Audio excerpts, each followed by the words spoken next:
Hello, welcome to my channel. ఈరోజే first day start చేస్తున్నాను. వాకింగ్కి వచ్చాను మార్నింగ్. ఇంకొంచెం ముందరికి వెళ్తే కూడా వచ్చింది. ఇదిగోండి, ఇది ఎగ్జిట్, ఇది ఎంట్రన్స్. అదిగోండి ట్రైన్ వచ్చేది, అందుకోసం వచ్చాను. అదిగోండి ట్రైన్ వచ్చేది. ఇప్పుడు లొకేషన్ బాగుంది కదా. ఇక్కడే పిల్ల జమీందార్ మూవీ తీశారు. సైకిల్ మీద వస్తాడు. పిల్ల జమీందార్ తీసింది మా ఊర్లోను. ఈ కాలంలో సండే మొత్తం ఫుల్గా ఉంటారు జనం.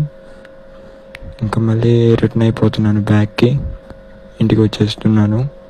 అదిగోండి ఇప్పుడు ట్రైన్ వచ్చేది చూడండి, 3, 2, 1, 3. అదిగోండి వెళ్తుంది, స్పీడ్ మీద వెళ్తుంది. ఇది మా ఊర్లో ఉన్న ఏకైక గుడి, ఇది మా ఇల్లు. ఇంకా మధ్యాహ్నం మూవీకి వచ్చేసాను, హరిహర వీరమల్లు. ఇంకా మళ్ళీ రిటర్న్ అయిపోతున్నాను. ఇంటికి వచ్చాను, డ్రెస్ మార్చుకున్నాను. ఓకే బాయ్, ఉంటాను ఫ్రెండ్స్.